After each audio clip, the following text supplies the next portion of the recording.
독립기념관장 임명추천위원회는 지난달 4일 후보자 10명의 서류 심사를 벌였습니다. 김영석 관장은 평균 79점으로 차점자를 1점 차로 제치고 1위였습니다. 이어 16일 상위 5명만 면접을 받습니다.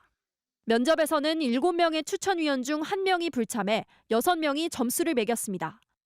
김 관장은 주로 8, 90점대 점수를 받았는데 최하점만 52점으로 눈에 띄게 낮습니다. 김 관장 임명을 강하게 반대하고 있는 이종찬 광복회장이 준 점수입니다. 최고점, 최하점을 뺀 4명 점수만 반영됐는데 김 관장은 평균 82점, 역시 1등이었습니다. 면접에서 김 관장은 일제강점기 때 조선 사람들 국적은 일본이었다고 답했습니다.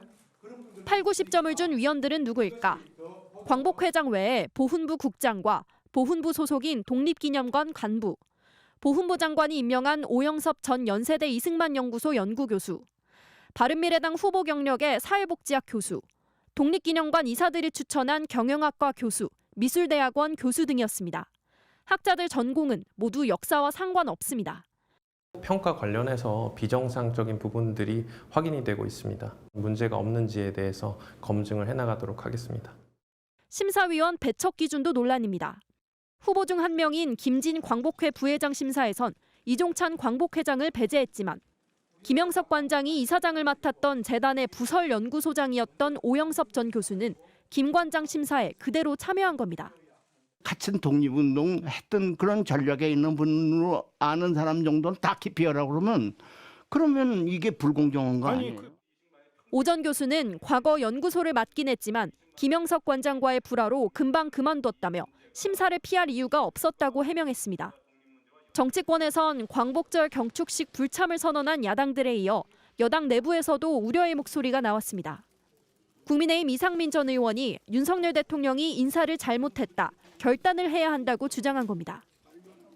우원식 국회의장도 쪼개진 경축식으로 남겨서는 안 된다며 인사권자의 대통령이 결자해지하라고 요구했습니다. MBC 뉴스 김정우입니다.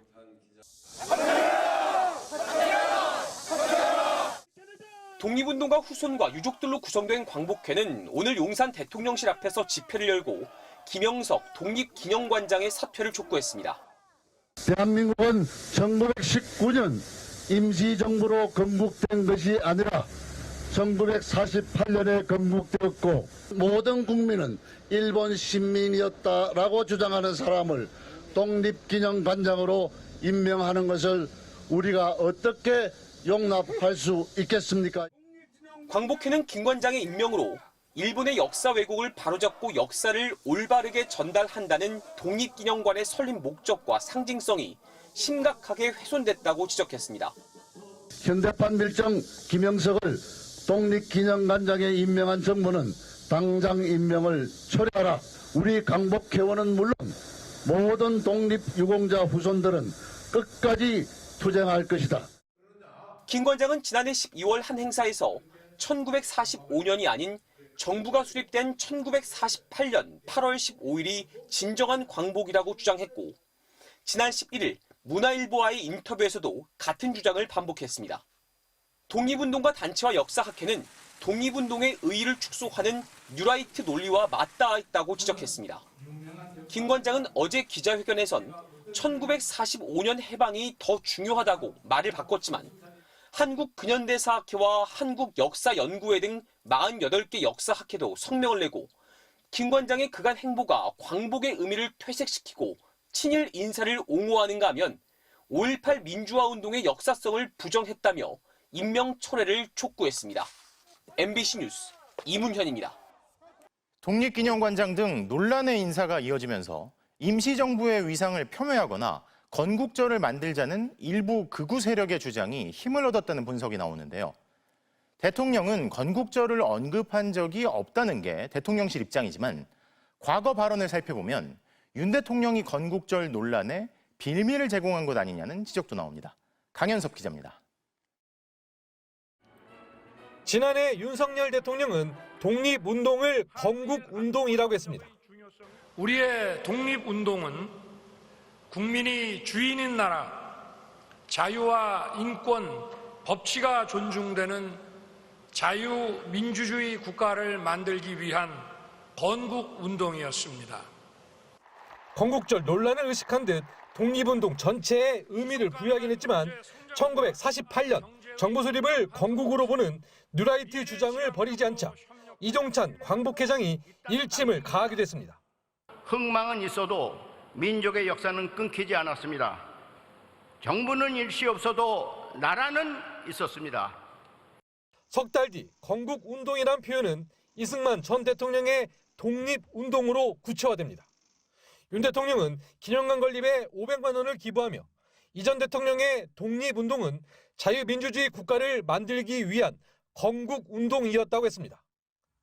독립운동을 이승만의 건국을 위한 준비운동으로 규정하는 극우 세력의 주장과 궤를 같이 하는 논리입니다.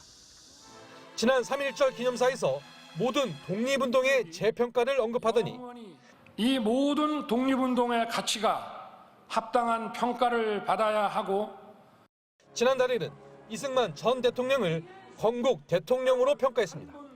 광복 이후 격변과 혼란 속에서도 이승만 대통령께서는 이 땅에 자유의 가치를 심고 자유 대한민국을 건국하셨습니다.